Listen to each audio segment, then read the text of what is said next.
অনূর্ধ্ব-20 পুরুষ সাফে টানা দ্বিতীয় ম্যাচও অপরাজিত বাংলাদেশ। গ্রুপের শেষ ম্যাচে বাংলাদেশের প্রতিপক্ষ ছিল ভারত। সেই ভারতের সাথে পিছিয়ে পড়েও 1-1 গোলে ড্র করেছে পিটার কক্সের দল। এই ড্রয়ের ফলে অবশ্য বাংলাদেশ গ্রুপ রানার্স আপ হয়েছে। অন্যদিকে বাংলাদেশের সাথে সমান 4 পয়েন্ট নিয়ে বি গ্রুপ চ্যাম্পিয়ন হয়েছে ভারত, কারণ ভারতের গোল বেশি। তারা পাকিস্তানের বিপক্ষে 3-0-তে জিতেছিল, আর বাংলাদেশ পাকিস্তানকে হারাতে পেরেছিল 2-0-তে। ফলে বাংলাদেশ ভারতের ম্যাচটি ড্র হওয়ার কারণে ভারত গোল পার্থক্যের সুবিধা নিয়ে গ্রুপ চ্যাম্পিয়ন হয়েছে।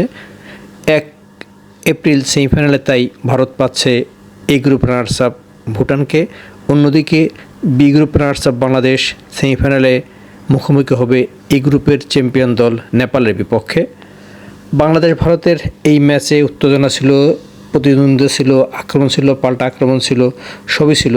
তবে ম্যাচের প্রথমার্ধের ইনজুরি টাইমে হঠাৎ করেই বাংলাদেশ এবং ভারতের কোচদের মধ্যে দ্বন্দ্ব তৈরি হয়, বিবাদে জড়িয়ে পড়েন দুই দলের কোচ। ফলে বাংলাদেশের Irish coach Peter Edward Cox এবং ভারতের গোলরক্ষক কোচ সন্দীপকে রেফারি লাল কার্ড দেখে মাঠ থেকে বহিষ্কার করেন।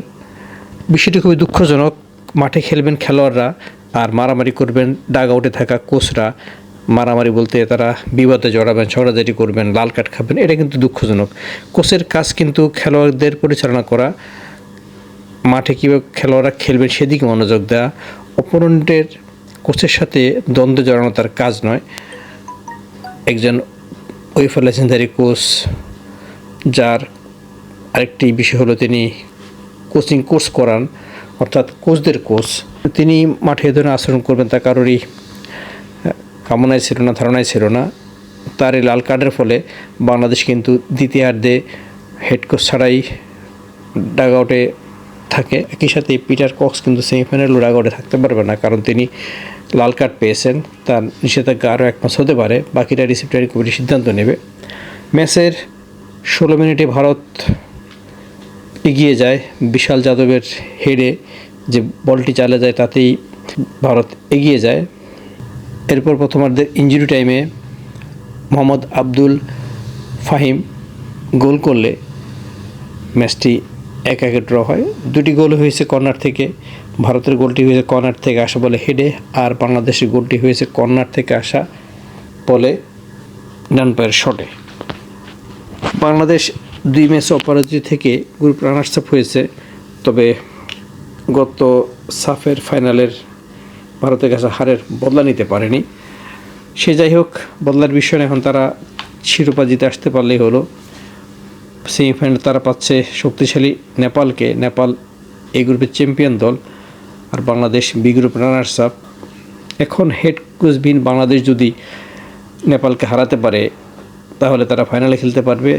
আর 3 তারিখের ওই ফাইনালে বাংলাদেশ যদি জিততে পারে তাহলে মালদ্বীপের মাঠ থেকে প্রথমবারের মতো ট্রফি নিয়ে আসা সম্ভব হবে। ম্যাচে ভারতের বিপক্ষে বাংলাদেশ সমানতালেই লড়াই করেছে। গোলের চান্স ভারতও পেয়েছে, বাংলাদেশও পেয়েছে। দুই দলের এই চান্স কাজে লাগাতে ব্যর্থ হওয়া, এরই ফলশ্রুতিতে কিন্তু ম্যাচটি 1-1 গোলে ড্র হয়েছে। আর বাংলাদেশ দলের যে গোলটি হয়েছে সেই গোলটি এসেছে রোনাল্ড সুলিভানের কর্নার থেকে। তিনি যেমন ফ্রিকিক নিতে পারেন, দুর্দান্ত কর্নার আনেন চমৎকার, তার সেই কর্নারেই ডান পায়ে শট লাগিয়ে গোলটি করেন ফাহিম।